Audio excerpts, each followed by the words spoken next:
The Christmas Truce of 1914. It is the winter of 1914.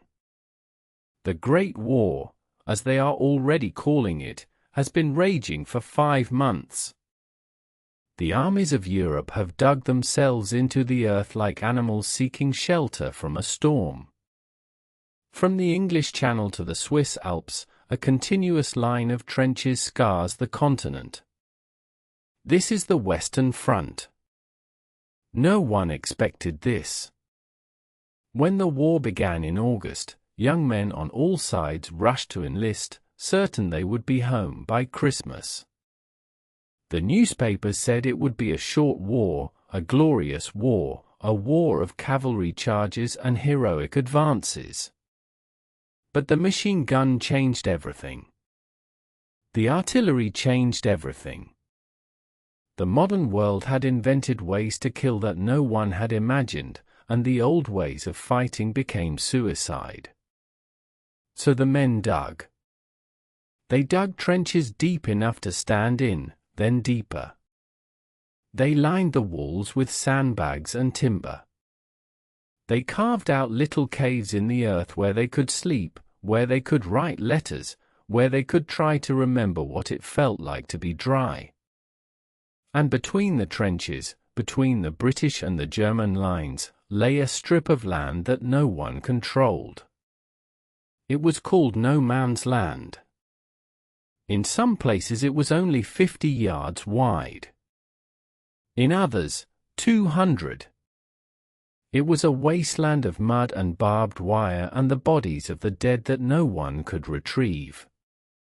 Nothing grew there. Nothing lived there? It was the end of the world, compressed into a few hundred yards of frozen earth. On December the 24th, the weather turned bitterly cold. A hard frost gripped the ground. The mud, which had been the constant torment of every soldier, mud that swallowed boots, mud that clogged rifles, mud that seemed to have a malevolent intelligence of its own, the mud froze solid. The world became still. In the British trenches, the men tried to keep warm. They stamped their feet. They wrapped their hands in whatever cloth they could find. Some had received parcels from home, wool socks, tinned food, cigarettes, letters. The letters were the most precious thing. A man would read his letter again and again until the paper was soft as cloth and the words were memorized. The officers moved among their men, checking positions, ensuring the sentries were alert. The war did not stop for Christmas. Or at least, it was not supposed to. Darkness fell early. The winter sun, weak and pale, slipped below the horizon, and the temperature dropped further. The men settled into their routines. Some tried to sleep. Some whispered to each other in the darkness. Some simply stared at the stars, the same stars that were shining over their homes in Manchester, in Leeds, in the villages of the English countryside. And then, from across no man's land, something unexpected. A light. A small, flickering light rising above the German trench. Then another. And another. Candles. The British sentries raised their rifles, squinting into the darkness. And then, singing. The voice was not a soldier's voice, not the rough shout of a sergeant or the weary murmur of exhausted men. It was a voice that sang. The melody drifted across the frozen earth, delicate and impossibly beautiful in the silence. Still Nacht. Heilige Nacht. Silent night. Holy night. The British soldiers fell utterly silent. They knew this song. Of course they knew it. Their mothers had sung it to them. They had sung it in churches, in schools, at home by the fire on Christmas Eve. It was perhaps the only thing in the world that belonged to all of them, British and German alike. The German voices rose into the cold air. When the song ended, there was a long pause. The kind of pause that holds its breath. And then, from the British line, a single voice answered. In English this time. Silent night. Holy night. All is calm. All is bright. More British voices joined. The singing spread along the trench. Men who had been trying to kill each other hours before were now singing the same song, in two languages, under the same stars. When the British finished, the Germans applauded. The sound of clapping across no man's land was perhaps the strangest sound of the war so far. Someone on the German side shouted, in accented English, "Tomorrow. We know shoot. You know shoot. We meet." There was a long silence. Then a British voice answered, "All right. No shooting tomorrow." The night passed slowly. The men on both sides hardly slept. They watched the sky lighten, the stars fade, the frost sparkle on the barbed wire. Dawn came. Christmas morning. For a long time, nothing happened. The men peered over their parapets, watching, waiting. Was it a trick? The German promise of peace, was it a trap? No one wanted to be the first to stand up. But then, a German soldier climbed out of his trench. He stood up in full view. He was unarmed. His hands were raised. He walked forward, into the dead zone between the armies, and he did not look back. He was carrying something in his hands. A small Christmas tree. It was no more than a foot tall, a little pine branch decorated with candles. He had lit the candles himself, in the trench, and now he carried the tiny tree through the frozen mud like a sacred offering. The British soldiers stared. One of them later wrote home, "I have never seen anything so brave in all my life." The German stopped in the middle of no man's land. He planted his little tree in the frozen ground. And he called out, "Merry Christmas, Englishmen." That was the moment. That was the spark. Men began to climb out of their trenches on both sides. Slowly at first, then with growing confidence. They walked toward each other, these men who had been enemies an hour before, and they met in the middle of the wasteland. They shook hands. They clasped shoulders. They tried to communicate in broken phrases, in gestures, in smiles. A British soldier offered a cigarette. A German offered a cigar in return. Someone produced a tin of bully beef. Someone else had chocolate from a Christmas parcel. They showed each other photographs. A German soldier pulled out a picture of his wife and two small children, taken in a studio in Hamburg.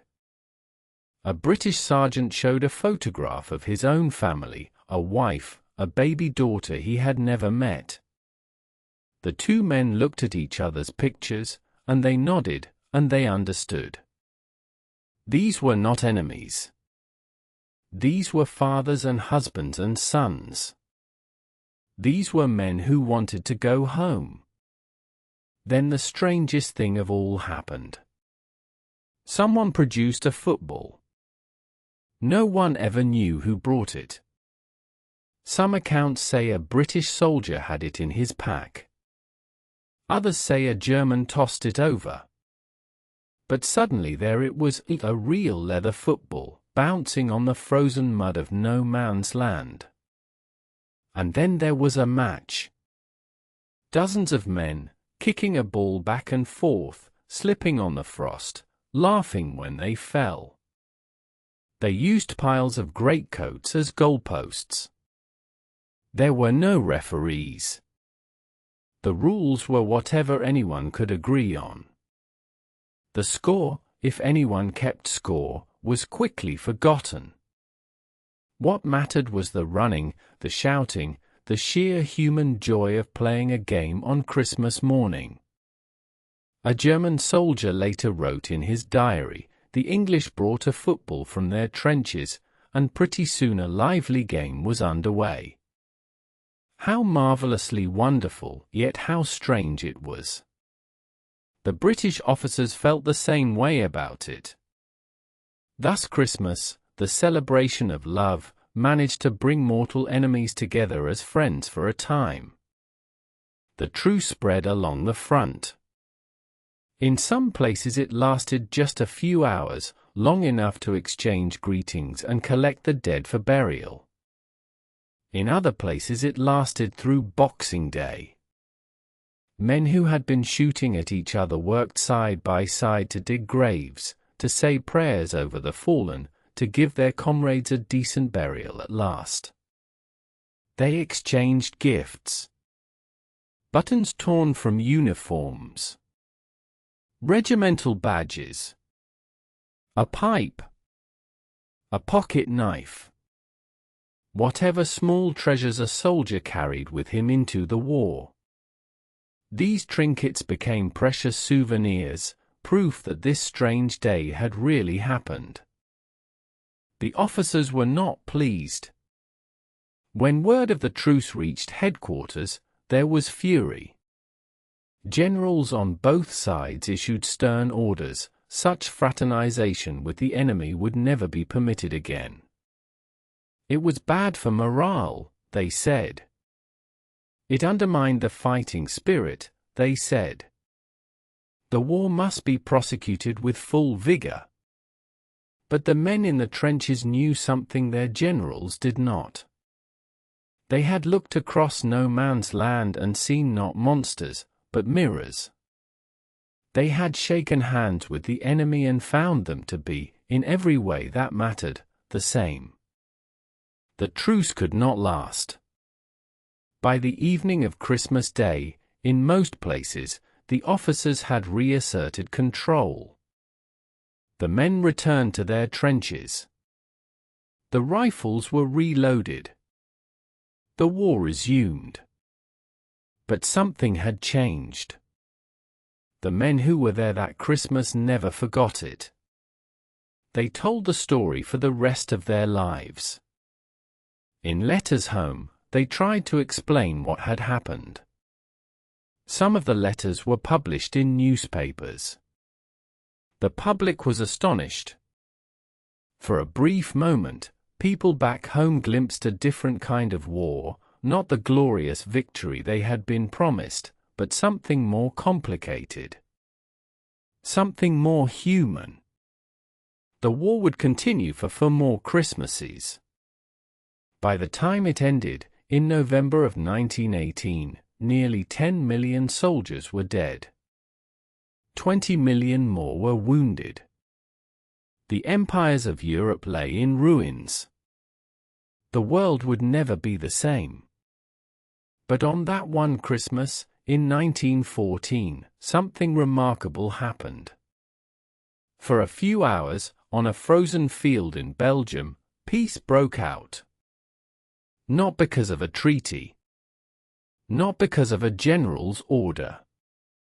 But because ordinary men, exhausted and cold and far from home, decided that on this one day, they would not kill each other. They sang together.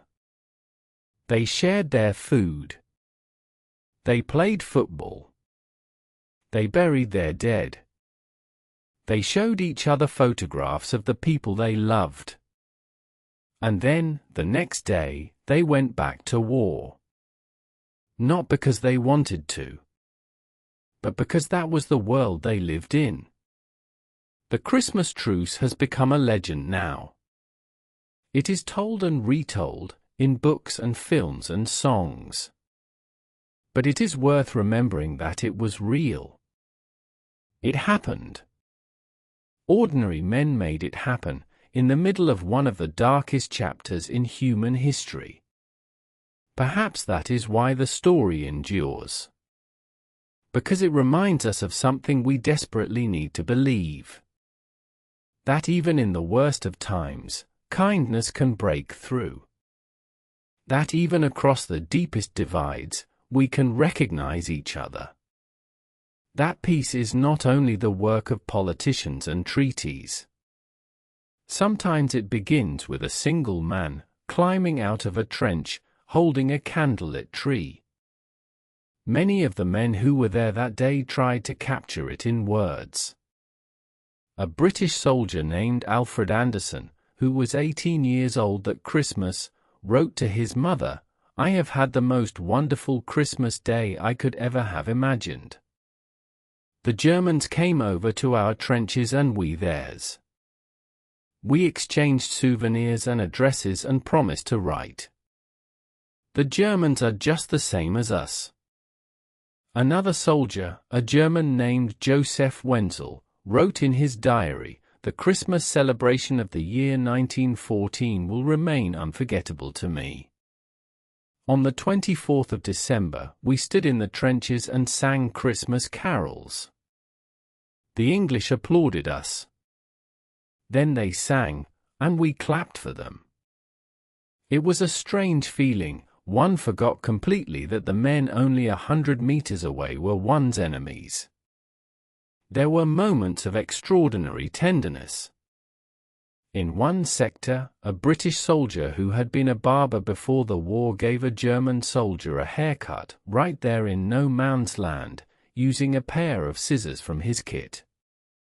The German sat on an ammunition crate while the British soldier carefully trimmed his hair, and men from both sides stood around watching and laughing. In another place, a British officer met a German officer who had lived in England before the war. The German spoke perfect English. He had worked at a hotel in London. They talked about the places they both knew, the restaurants, the streets, the parks. For a few minutes, they were not enemies. They were simply two men who loved the same city.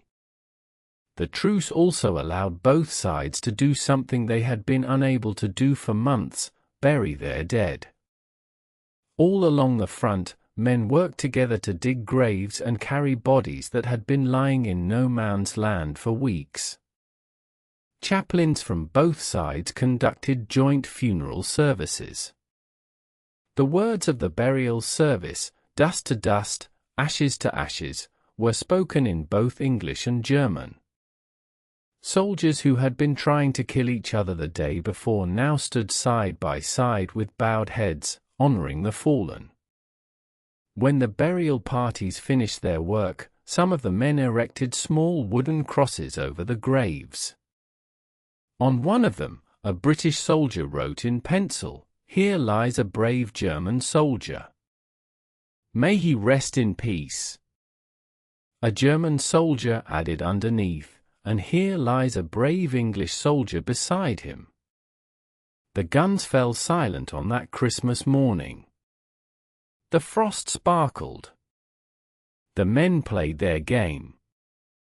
And for a few brief hours, in the mud of no man's land, the world was exactly as it should be.